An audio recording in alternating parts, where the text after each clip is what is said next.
Olá, boa noite. Começa nesse instante na TV Pantanal, canal 22, Rede TV. Uma emissora do Grupo Gazeta de Comunicação. Programa Opinião que hoje, segunda-feira, 7 de março de 2022, entrevista Gilberto Figueiredo, mais uma vez, o secretário de Estado de Saúde, esse que você vê aí, ó. Mais uma vez atendeu ao nosso convite e está aqui para falarmos sobre a nossa saúde pública em tempos de pandemia. Está arrefecendo, as coisas estão ficando mais tranquilas ou não?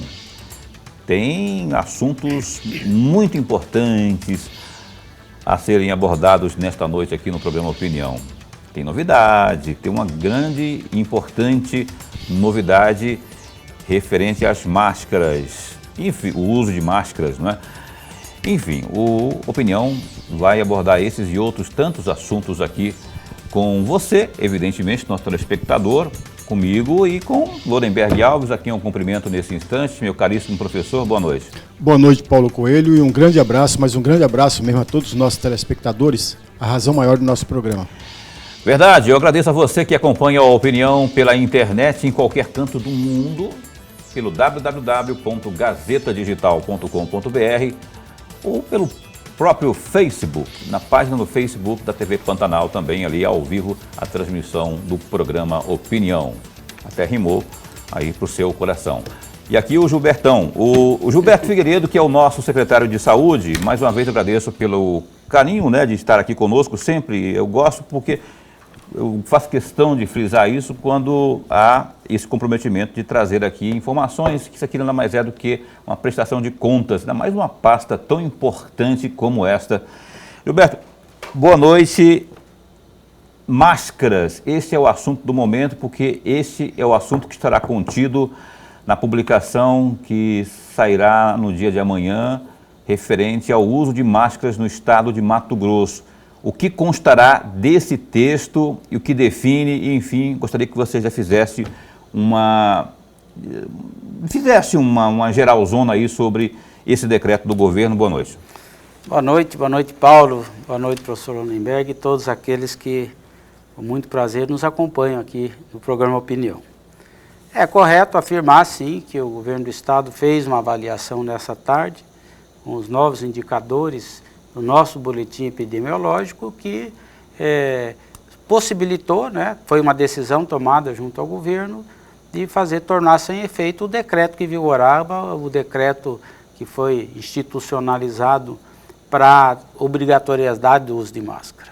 Então, nós levamos ao governador as nossas informações e o governador assim tomou a decisão de revogar o decreto estadual para transferir de forma completa a autonomia para os municípios decidirem, através de legislação municipal, de acordo também com o cenário que cada um se encontra nesse momento da Covid. Tem municípios que têm ótima cobertura vacinal da Covid, tem municípios que não têm cobertura tão robusta, então o gestor municipal, respaldado pela autonomia dada pelo Supremo Tribunal Federal para legislar nesses assuntos, poderá tomar a melhor decisão no seu território. Isso, então, significa dizer que você que está assistindo ao programa Opinião aí, eu vi ontem, ouvi hoje no programa Opinião, o secretário falar do decreto aí do governo do estado sobre o uso de máscaras. Não é porque o governo do estado está tomando esse posicionamento, essa decisão, que você que está aí vai sair deliberadamente sem a máscara, porque, como disse aqui o secretário, essa será uma decisão lá no final da prefeitura, conforme o próprio Supremo acabou definindo no ano passado, ano retrasado, aliás, né? 2021. E já tem municípios que já disciplinou esse assunto, né? Tem município que o uso continua obrigatório.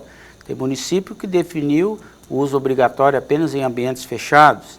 Então, é importante que cada município procure se informar de como está a legislação editada no município, para que ele não corra em erro e saia por aí dizendo que pode trafegar livremente em qualquer ambiente, porque o governo revogou o decreto que tornava obrigatório.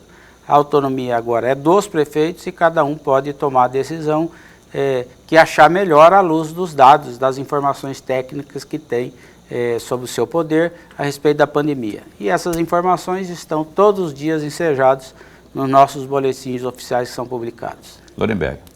Secretário, antes de mais nada... Você pegar o microfone de mão, não? Acostumado a falar no microfone de lapela... Secretário, antes de mais nada, a nossa alegria, mas a alegria mesmo de tê-lo aqui mais uma vez. Nós ganhamos e ganhamos muito. Eu, particularmente, aprendo muito. O amigo telespectador já está ganhando. Secretário, eu gostaria muito de uma reflexão do senhor, aproveitando a resposta que o senhor acabou de nos dar.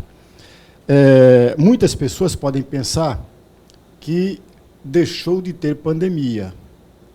Isso é endemia? Dentro dessa frase, se meus dados não estiverem corretos, por favor, me corrija. Nós tínhamos, no dia 29 de dezembro do ano que passou, 557.301 infectados. Era o registro.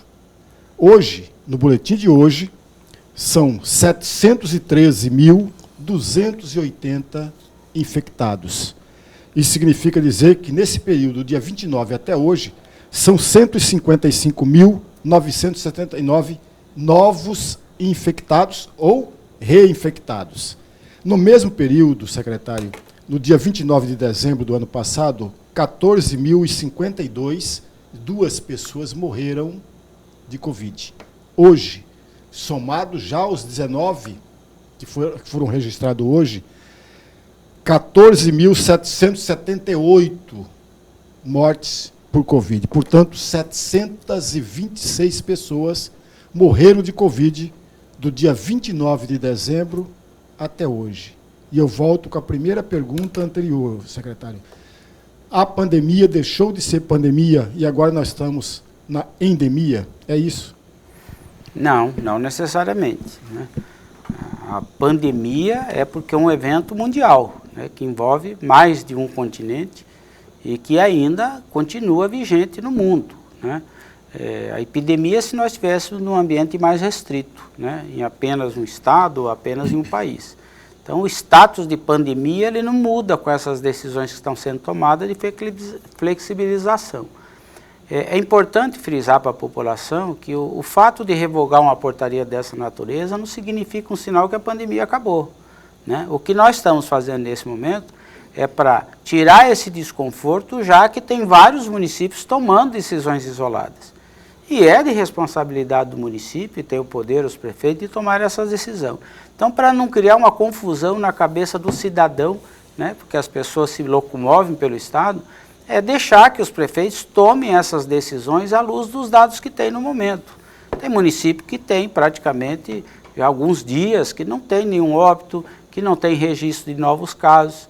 Então, é agora o momento ideal para que a gente possa fazer recortes municipais ou até regionais. Os prefeitos podem conversar numa mesma região e tomar as atitudes. Não estão mais engessadas por um decreto do governo do Estado. Mas eu reforço que é preciso ter prudência, que as pessoas nesse momento continuem se protegendo. Eu, por exemplo, vou continuar usando a máscara nos ambientes públicos porque eu preciso de proteção, né, e orienta a população a fazer a mesma coisa, porque o vírus continua circulando, ele é um vírus letal, as pessoas com comorbidades, os mais idosos, as pessoas que são imunossuprimidas, elas correm mais risco e nós ainda não estamos 100% livres do coronavírus.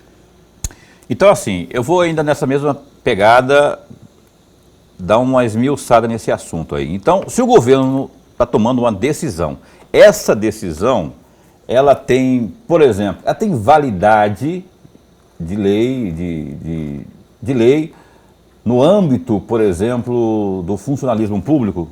Os servidores das secretarias, por exemplo, amanhã, depois de publicado, de ter o decreto publicado, poderão ir sem uso da máscara? Então, porque se eles estiverem no município de Cuiabá, vale a decisão que está vigorando no município de Cuiabá. E pelo que eu estou sabendo, no município de Cuiabá, para ambientes internos ainda é obrigatória a utilização da máscara. É por isso que eu digo que cada cidadão em cada município tem que verificar qual a legislação que está vigente no seu território, né? Alguns municípios poderão flexibilizar e não exigir em ambiente, em em nenhum cenário, mas cada município tem uma legislação e aqueles que não editaram nada a respeito disso, praticamente não tem como cobrar dos cidadãos o uso da máscara. Mas no município de Cuiabá, até onde eu sei, se eu não estiver equivocado, ainda está vigente o decreto que diz que o uso da máscara em ambientes fechados é obrigatório. Pois é, secretário Gilberto, eu só quero entender isso. Então, a importância, é uma decisão autorizativa, então, da parte do governo do Estado, é isso? Porque qual que foi a importância dessa definição no contexto atual aí do uso ou não de máscara? Deixar que cada prefeito, no seu território, tome a melhor decisão. Como que nós vamos fazer um decreto e ficar agora graduando, município pode liberar, que município que não pode? Nós teríamos que editar, sei lá, 141, uma portaria para disciplinar isso, porque em cada município tem um cenário diferente. Nós temos um município no estado do Mato Grosso que sequer chegou a 40% de cobertura vacinal da Covid. E tem outros que já chegaram a 80%, né?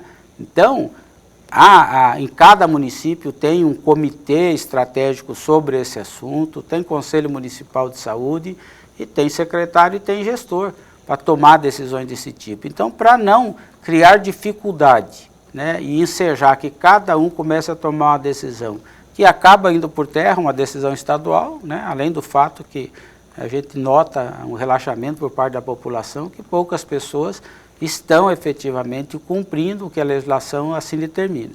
Então, à luz daquilo que está hoje aí, à disposição dos municípios, cada prefeito poderá tomar a decisão e, logicamente, assistido pela sua equipe técnica. Mas é importante frisar para cada cidadão, vale a regra estabelecida no município que você reside. Então, se você estiver no município de Cuiabá, vai valer a decisão que foi ditada no município de Cuiabá e assim para todos os outros municípios. E o prefeito pode falar, meu município, minhas regras, nesse quesito aí, no quesito sanitário, das regras sanitárias aí sobre a pandemia. Então, aliás, a cidade do Rio de Janeiro, uma importante cidade do país, capital, não é, está com essa definição aí da liberação, não é, a desobrigação do uso da máscara. Enfim, o Gilberto Figueiredo é o secretário de Estado de Saúde que está nesta noite aqui conosco. Opinião, dá um tempinho só para o primeiro intervalo comercial e a gente volta já já, num instante só. Pois bem, cá estamos de volta ao vivo com o programa Opinião. O Opinião, nesta noite de segunda-feira, o Gazeta Digital, que é o www.gazetadigital.com.br, tem alguns destaques. A gente vai falar dessa questão da máscara de novo aqui, para ser mais detalhado, né? Mas antes, aos números aí, de acordo com a Secretaria aqui do Gilberto, a Secretaria de Estado de Saúde, ao menos 19 pessoas morreram em decorrência aí da Covid-19 em Mato Grosso no fim de semana, de acordo com os dados do Boletim Epidemiológico da SES, que foi divulgado nesta segunda-feira, dia 7. Com a atualização, Mato Grosso passou a contar, como disse aqui o próprio Lorenberg Alves, com 14.778 óbitos causados pela doença.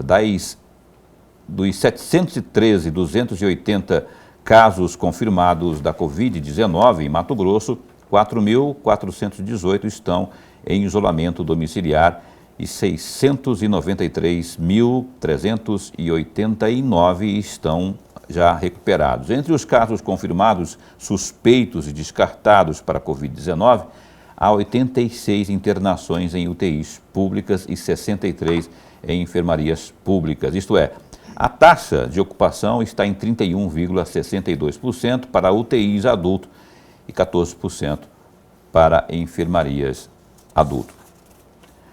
O governador, como dissemos aqui já na abertura do Opinião, o Mauro Mendes, né, assinou um novo decreto retirando a obrigatoriedade do uso da máscara em Mato Grosso. A medida foi anunciada na noite desta segunda, 7. De acordo com o Poder Executivo, a revogação será publicada no Diário Oficial do Estado, que circulará nesta terça, dia 8. Ao anunciar a flexibilização, o governo afirmou que foram considerados aí os dados epidemiológicos da Covid-19 no estado e a ampliação da imunização contra o coronavírus no estado. A obrigação do uso da máscara havia sido decretada em junho de 2020, quando Mato Grosso estava no auge da pandemia e enfrentava altos índices de casos de mortes pela Covid-19. Agora, competirá então aos gestores municipais, como disse aqui o Gilberto Figueiredo, nesse instante, não é?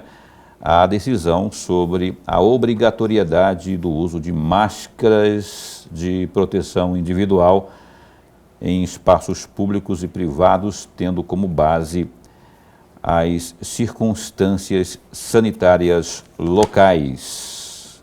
Na última semana, a cidade de Nova Mutum, por exemplo, descartou a obrigatoriedade do acessório de proteção. Antes do município, Cuiabá também havia dispensado a máscara em ambientes abertos. Isso vigora até hoje. Em Cuiabá, por exemplo, feiras livres, por exemplo, você não tem a obrigação de usar em lugares abertos, né? Mas ainda não há uma definição do município de Cuiabá, por exemplo, sobre essa não obrigatoriedade no geral quanto ao uso de máscaras. O secretário Gilberto Figueiredo está aqui. Secretário, esse universo da nossa vacinação no estado de Mato Grosso, eu vi que isso tem sido considerado na tomada de decisões e deve sim ser considerado, mas como que está a abrangência hoje da nossa imunização no estado? Olha, nós estamos dentro de uma média nacional, né? Nós já praticamente estamos se aproximando de 70% da população vacinável com no mínimo 2 doses.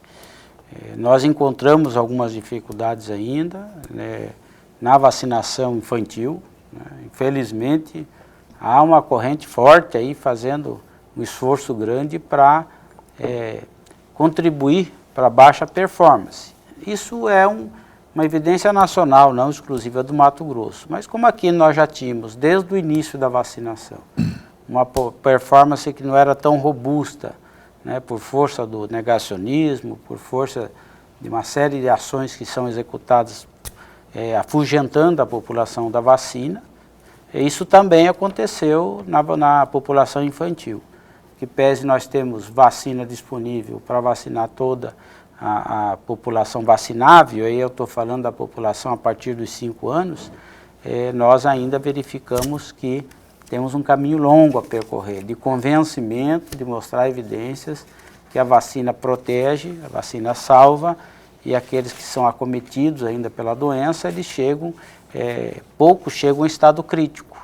Em que pese é importante que frisar para a população que assim, alguns falam assim, mas tem gente que tomou 4 doses e faleceu. Olha, pode falecer sem tomar nenhuma dose, né? Não vai parar de falecer pessoas por outras comorbidades. E muitos, casualmente, quando são acometidos do agravamento da doença, também pega a Covid. Só que se tiver com Covid, assintomático da Covid e falecer, vai aparecer no boletim que ele tinha Covid. Mas continua tendo AVC, continua tendo infarto, continua tendo acidente, enfim. Nós temos, em média, no Mato Grosso, 2.500 óbitos mês. Né? E a Covid não vai desaparecer porque ela faz parte do conjunto das doenças conhecidas como síndrome respiratória aguda grave. Então, pessoas morrem de pneumonia, morrem de dengue, morrem de certas doenças que continuarão existindo. Por isso a importância que eu digo para os mais vulneráveis, recomendo que continue utilizando a máscara até que a gente tenha um ambiente totalmente positivo, seguro para todos, porque ainda é uma grande proteção. Da outra vez que o senhor esteve aqui, secretário, você trouxe um número aí que eu fiquei boquiaberto aqui, por conta de que pelo menos 400 mil pessoas, ou mais de 400 mil pessoas, não tinham tomado uma das doses aí que foram e ainda estão aí à disposição da população. Esse número caiu, aumentou, enfim, como é que está? Não, ele caiu, né? Nós fizemos uma série de ações junto aos secretários municipais para que cada um fizesse busca ativa e, é lógico, hoje nós temos aproximadamente aí 150 mil pessoas que estão nesse universo, que já poderiam ter tomado uma segunda dose, que de repente não compareceu para tomar. Nós temos um número substancial daqueles que têm dose de reforço para tomar e não compareceram. E os secretários municipais continuam fazendo um grande esforço para chegar até eles, né? Mas reduziu de forma substancial aquele volume grande que tínhamos, inclusive que nos preocupava com o estoque de vacinas que nós estávamos tendo, mas os indicadores mostram que isso já reduziu de forma substancial.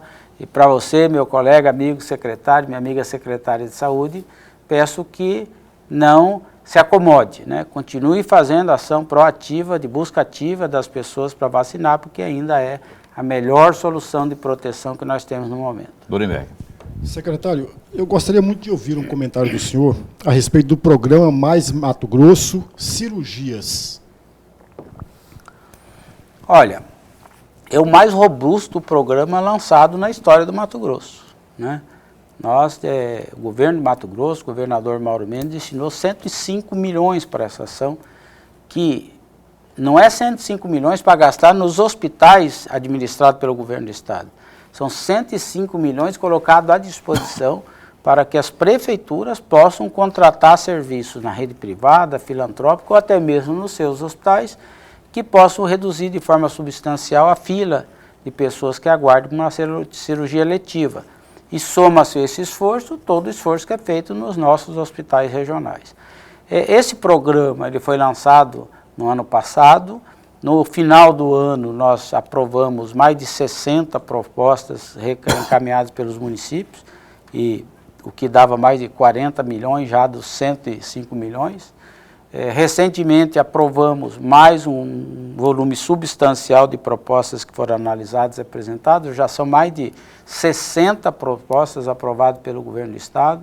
Já há um comprometimento nesse total de 60 milhões de reais, e nós ainda temos algumas propostas em análise. O total das propostas que chegaram até o governo do estado, se todas fossem aprovadas, chegaria a 107 milhões, né? Já um valor acima do recurso que nós previmos. Mas nós não aprovamos todas as propostas, porque algumas propostas não atenderam os requisitos estabelecidos. A cirurgia precisa ser feita em ambiente e unidade de saúde que está devidamente regularizada junto ao Ministério da Saúde, até para a segurança dos nossos pacientes.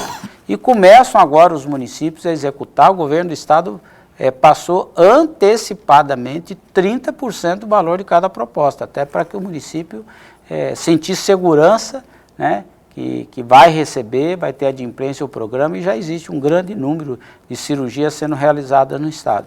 O que nós pretendemos, avaliando ao final desse mês, como é que estão as metas estabelecidas. O governador quer que dê ampla publicidade da performance de cada município, e aí nós vamos analisar a possibilidade de reabrir o sistema para que aqueles que não conseguiram fazer sua proposta ainda possam fazê-lo. Mas esse é um programa robusto que tem todas as cirurgias praticamente necessárias, cirurgias inclusive cardiológicas, com aplicação de stents, cirurgias neurológicas, todo o aparato de exames de alta complexidade estão abarcados nesse programa, inclusive cirurgias de baixa complexidade, que não era originalmente a intenção do governo do estado, mas o governador falou, não, vamos também, nós sabemos que tem uma fila grande de gente que está esperando por uma cirurgia de hérnia, por tirar uma pedra de vesícula, então a gente colocou praticamente tudo que existia previsto na tabela SUS, inclusive na área oftalmológica, que nós firmamos um contrato com o Instituto Lions da Visão. São mais de 5 milhões de reais destinados para a cirurgia de catarata e praticamente todos os procedimentos na área oftalmológica. Então eu acredito que esse sim vai ser um programa que ele vai acabar tendo uma certa perenidade, né? À medida que for ganhando corpo, a gente vai fazendo a melhoria contínua e adaptando, em criar condições para que, se possível, um dia a gente sequer tenha uma fila.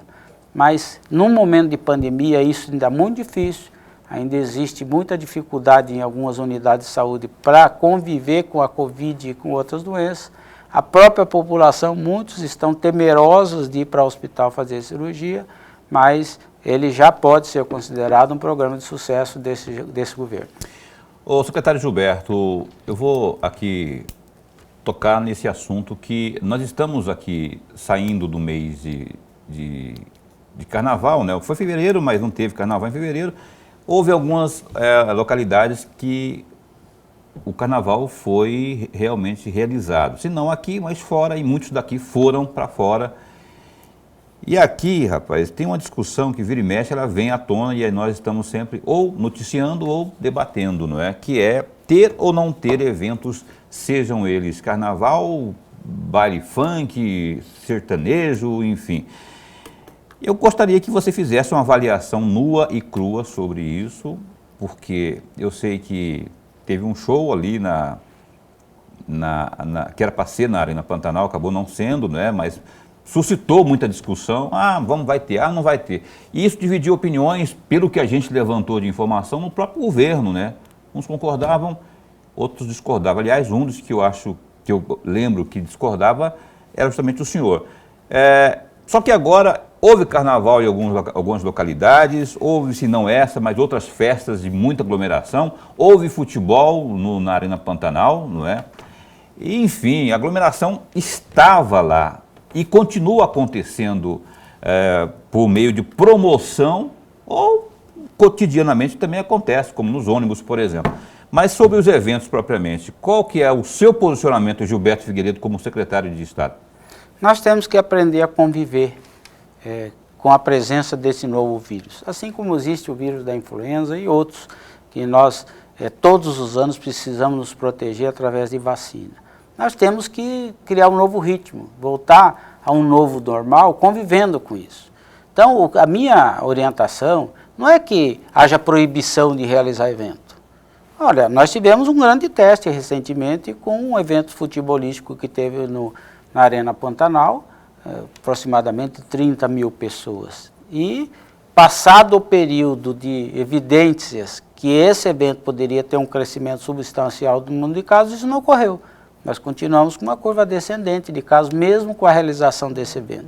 Então, esse evento ele nos deu indicadores que a pandemia está sendo controlada e que nós estamos chegando próximos de uma imunidade de rebanho, né? Então, eu não condeno a realização de eventos, mas eu acho que é salutar para a segurança de todos que forem no evento dessa natureza, que no mínimo se cobre, né, a apresentação de um cartão de vacinação, porque eu acho que aquelas pessoas que gostam do esporte, elas vão se vacinar, porque aí é proteção coletiva, né? Não é um evento que você vai estar sozinho assistindo, você tem pessoas do lado.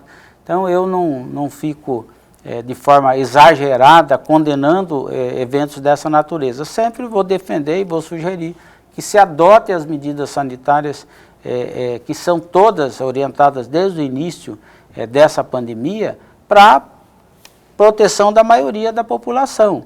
Vão continuar existindo casos, é por isso que eu acho que a população mais vulnerável ela tem que evitar eventos dessa natureza. Okay. Porque é muito difícil você estar num grande evento e manter a máscara 100% do tempo. Então, é para ter prudência, né? Nós não saímos da pandemia ainda, estamos na pandemia.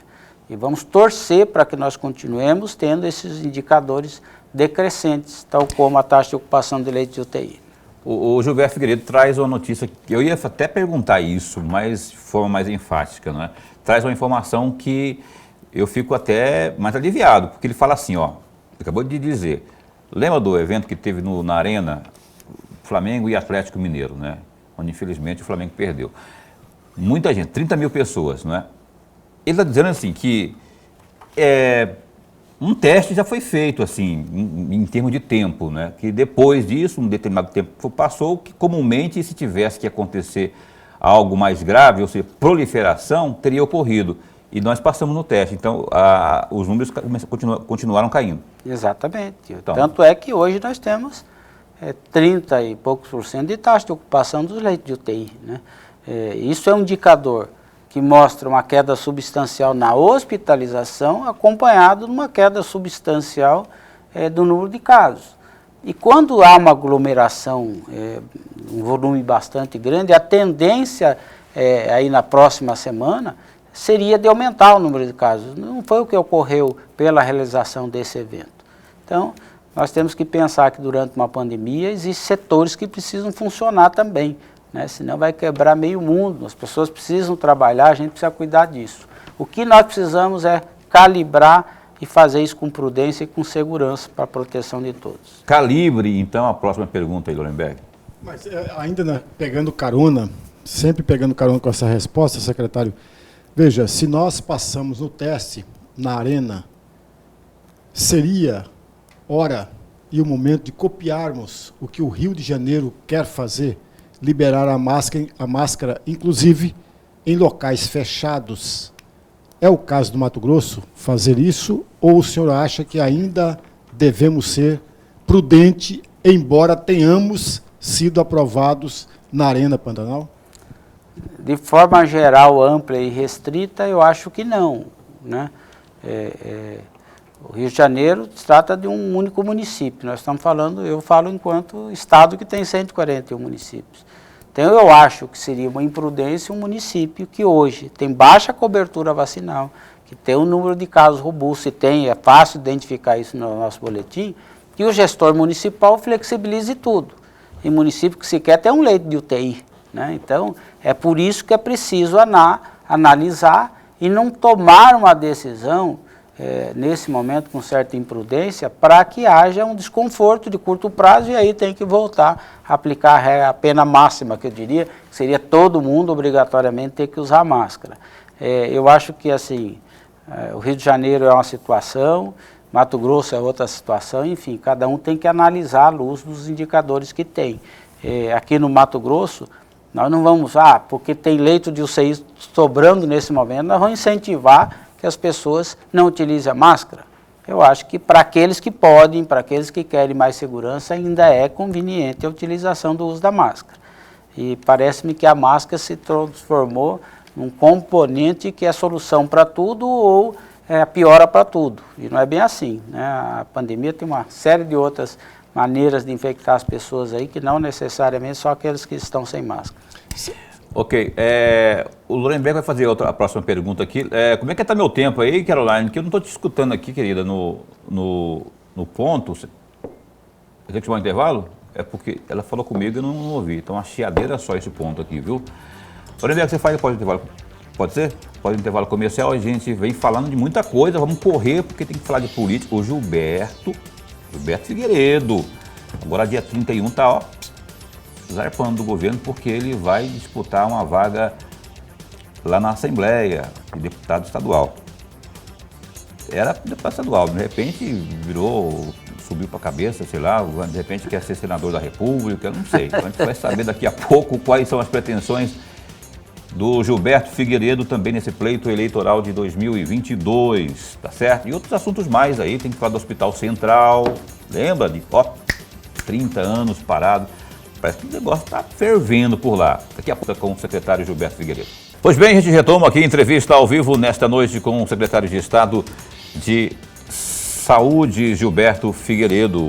O Lorenberg Alves ia fazer, aí eu atravessei e não deixei porque tínhamos que ir para o intervalo comercial. Mas, por favor, professor, faça a pergunta aqui ao secretário.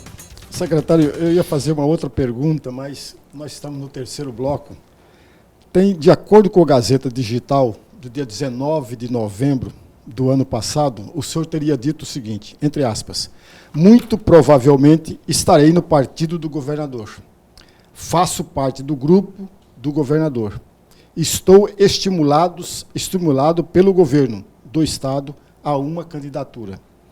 Se vou ou não migrar de um partido para o outro, até porque não está claro. Fecham aspas, e aí eu tenho duas perguntas, vou fazer as duas ao mesmo tempo. A primeira, o senhor sairá para a disputa uma vaga na Assembleia Legislativa ou na Câmara Federal? A segunda questão, o senhor se manterá dentro da União Brasil ou migrará para um outro partido? Bom, em relação à primeira pergunta, a minha intenção é disputar uma das vagas na Assembleia Legislativa, ou seja, de deputado estadual. Essa é a pretensão e, primeiramente, para que eu possa ter condição de ser candidato, eu preciso me descompatibilizar do cargo até o dia 3 de abril, o que muito provavelmente vai acontecer agora no dia 31 de março, né? Então, essa é a intenção. Ser candidato é algo que precisa chegar lá nas convenções para você oficializar uma candidatura. Então, até o final desse mês, eu também preciso ter uma decisão de qual partido disputar. Hoje eu estou no DEM, né, agora no novo partido, que é a União Brasil, e é o partido do governador. Então, a lógica é de eu permanecer nesse partido que eu estou. Mas como existe uma regra nova nessa eleição, que não tem coligações, né, então isso depende de um desenho para fazer uma matemática e chegar à conclusão aonde poderia ter melhor êxito de eleição. Eu quero estar numa disputa para ganhar e eu preciso fazer essas contas. E o governo do estado hoje está trabalhando com uma série de partidos aliados, inclusive eu tenho convite de no mínimo 4 partidos para fazer uma migração. Como eu estou num partido que tem uma robustez, né, de candidatos já de muito tempo na política, essa análise vai ser feita no final desse mês, que é obrigatório a gente fazer. Todos os partidos estão fazendo isso, todos os políticos têm esse espaço, inclusive os que têm cargos hoje eletivos, para poder migrar de partido para outro. Então está todo mundo nesse momento fazendo conta e todo mundo tentando cooptar os melhores candidatos para conseguir fazer a legenda necessária para eleger mais de um em cada partido. Então essa análise final ela vai ser feita com certeza junto ao nosso time, junto ao governador, mas a minha vontade particular é logicamente de concorrer no partido do nosso governo, no partido que eu estava, que eu permaneço agora com a união do PSC com o Democrata. Você já fez a matemática, por exemplo, na situação de você continuar no União Brasil, que tem aí nomes, que nem você disse, já tradicionais, carimbados, graúdos no ponto de vista de disputa eleitoral, né? Seria viável se manter no União Brasil? Você acha que dá para eleger quantos ali? E se você teria com o seu... Já foi vereador, já foi secretário de Educação do município de Cuiabá, é conhecido, tem um trabalho prestado aí, nós estamos inclusive exibindo aqui alguns números, né? Vamos falar do Hospital Central ainda, mas você acha que se cabe ali? Olha, o partido do governo, né, considerando uma boa performance da gestão estadual do nosso governador Mauro Mendes, que na minha opinião com certeza será candidato à reeleição, espera-se que o partido possa fazer até 5 deputados, mas com o pé no chão, 4 deputados. Né? Então essa matemática faz nesse momento à luz do que está se enxergando nesse radar. Mas como eu disse, esse radar, esse cenário muda todo dia, porque está todo mundo fazendo conta. Então, se você fizer uma conta hoje e mudou a chapa em algum partido, essa conta tem que ser revista. Porque praticamente, eu acredito que nenhum candidato terá voto suficiente para se eleger sozinho, né? Aproximadamente 60 mil votos para eleger o primeiro na legenda e aquele que for mais votado. E aí essa matemática hoje ela não vale muito, porque não está ainda claro quais são as chapas, quem está, né? Tem gente aí que está em quase todas as chapas, você escuta conversar, não, está nessa chapa, está na outra.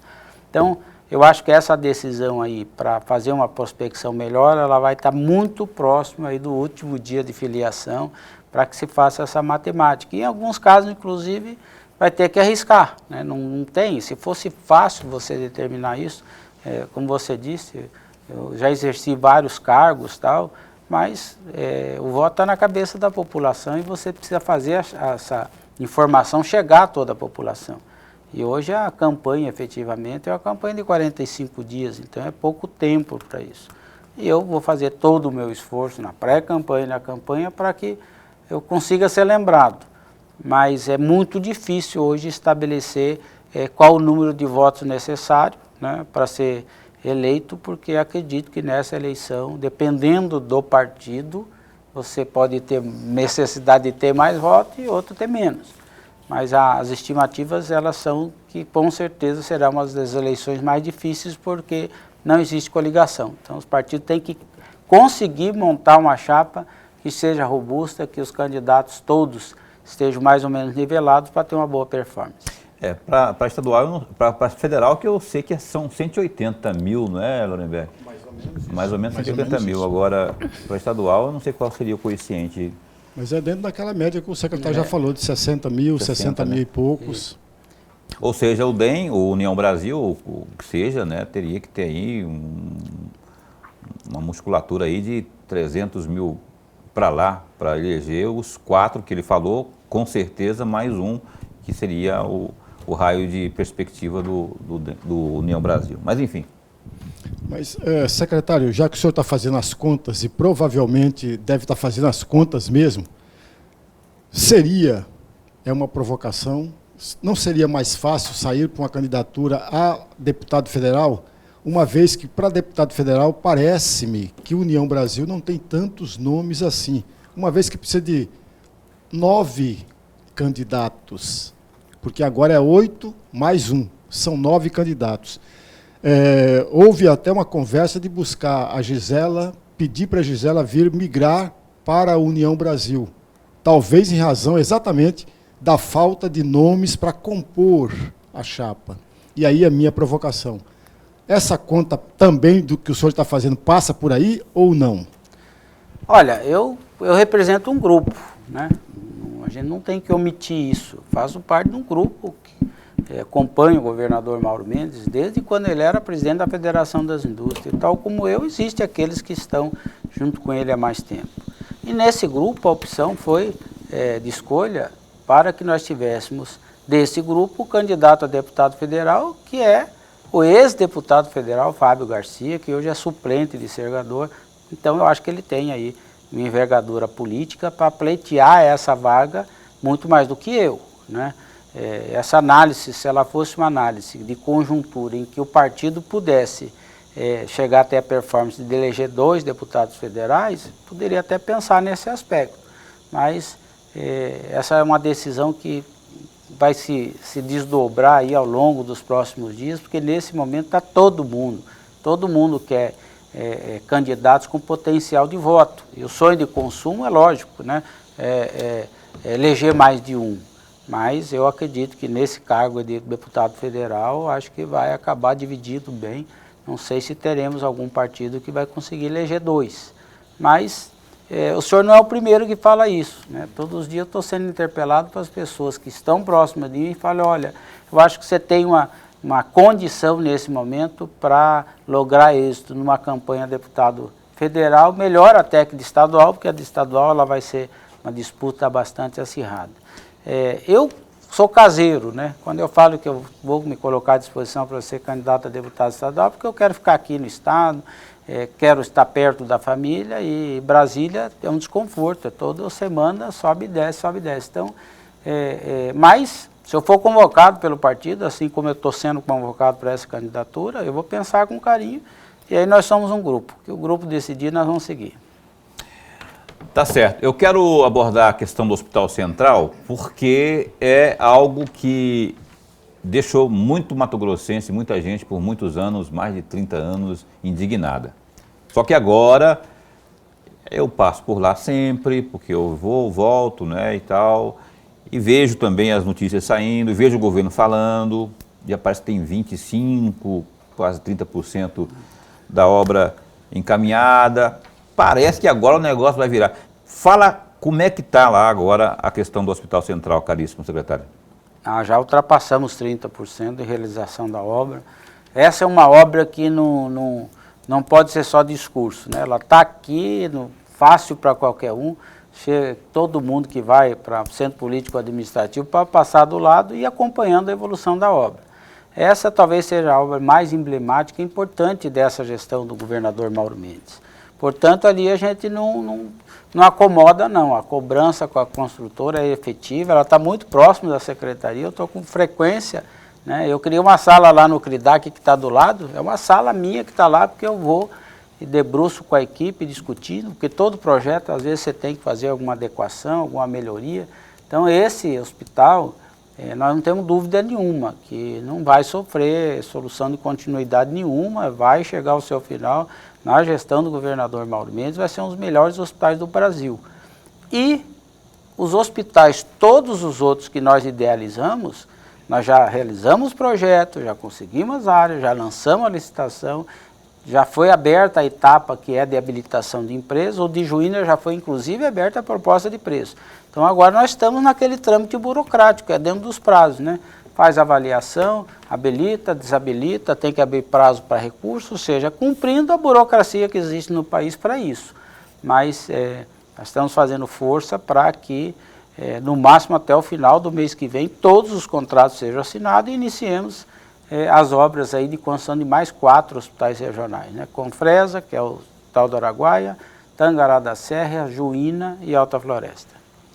Secretário, tem que terminar o programa. Eu deixaria para o senhor aí um minuto e pouquinho, para o senhor fazer suas considerações finais. Sei que tem muita coisa que acaba ficando de fora, por isso, ao invés de fazer uma pergunta final, que você falasse aí aquilo que é mais conveniente nesse instante aí, quanto à sua secretaria.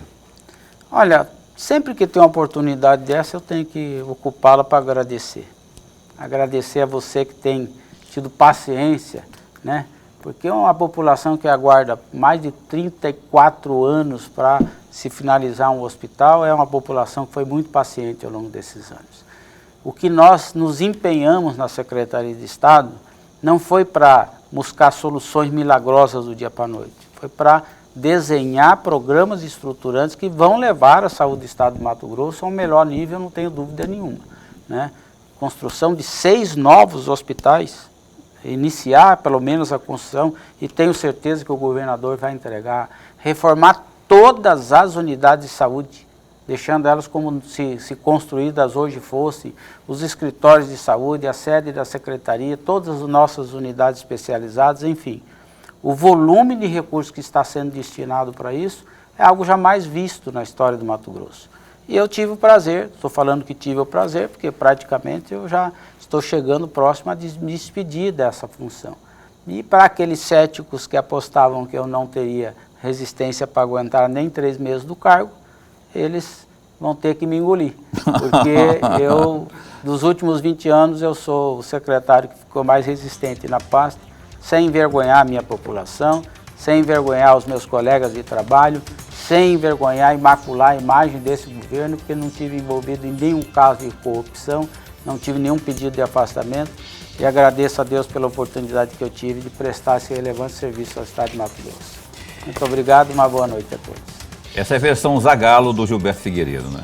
Aliás, parabéns, viu, pelo trabalho que a gente acompanha como jornalista. Ah, jornalista não pode elogiar. Pode criticar também, a gente critica, às vezes a gente critica e o pessoal não gosta muito, mas elogiar sim, o trabalho assim, graúdo feito pelo Gilberto Figueiredo. Você vai indicar alguém? Eu tenho que encerrar, o pessoal já abriu lá, mas você vai indicar alguém para o Mauro Mendes colocar no seu lugar?